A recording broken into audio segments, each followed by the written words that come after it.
Today is Tuesday, April 30th, 2019, and this is footage of a beautiful, well-preserved and maintained Burnham Perry Williams & Company steam locomotive at Knott's Berry Farm in Buena Park, California. This particular engine is number 340, nicknamed Green River, weighing in at 35 tons, and was originally built in 1881 for the Denver and Rio Grande Western train line.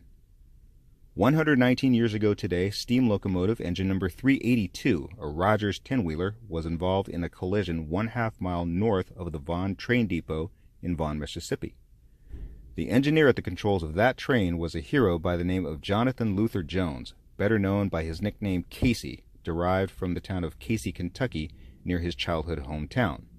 He was born in rural southeastern Missouri. What you're about to watch is a tribute to Casey Jones and his actions during a run from Chicago to New Orleans named the Cannonball Express at 3:52 a.m., just shy of 4 o'clock in the morning on April 30th in the year 1900. That morning, he sacrificed himself to save the lives of his co-worker and all of his passengers. Now, getting back to this little girl, and without getting too technical, the main outer feature of these types of old steam locomotive engines that you'll need to be familiar with is what's called wheel configuration.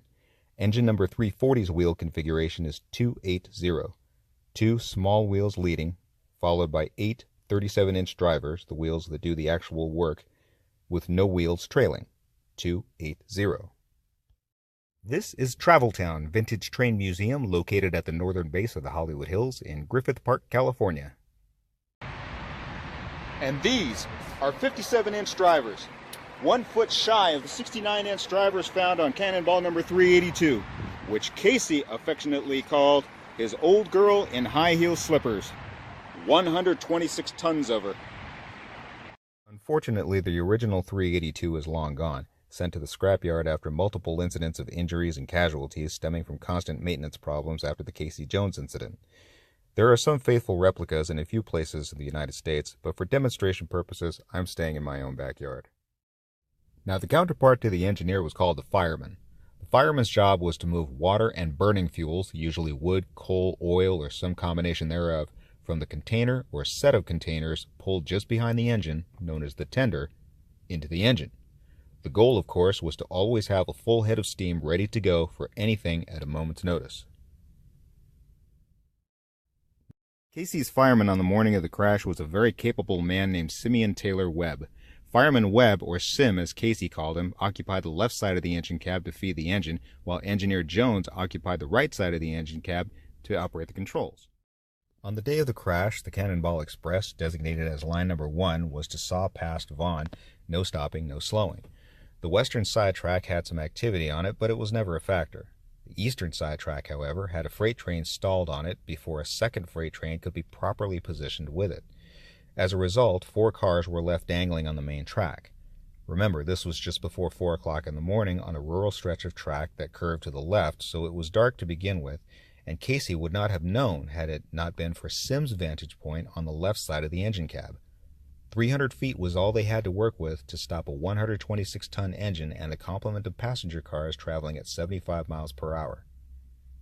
At mid-slowing, an estimated 55 miles per hour, Casey ordered Sim to jump, which he did. He was knocked unconscious, but he lived to talk about it. Casey stayed in the engine cab with 1 hand on the brake and 1 hand on the whistle all the way to impact, estimated at 35 miles per hour. Casey was esteemed as one of the railroad's safest and most capable. He started in railroading at the age of 15 and was respected for his ability to take a train that was significantly late and plan his route so as to arrive at his destination on time. Not just a little late, not ahead of time, on time, every time. He became known as the engineer you could literally set your watch by. Casey lived in Jackson, Tennessee when he wasn't driving trains and was married to Mary Joanna Brady, nicknamed Janie, for whom he converted to Catholicism. He left behind 3 children, one of whom opened up a flight school. We don't see much of Casey's kind of heroism anymore, mainly because the world is a little safer now with the technological measures we have in place. Brakemen, for example, who used to walk the tops of trains to apply the brakes to each car before the invention of air brakes, were in constant danger from falling between cars, impacts from bridges and trees, being thrown off by unexpected winds and rail imperfections.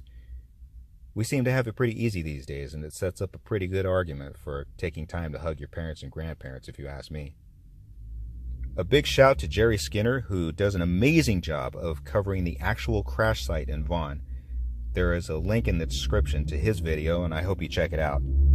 Special thanks to Casey Jones Museum in Jackson, Tennessee, Travel Town, my family, and my honey for the information and support. Thanks for watching, and be safe out there.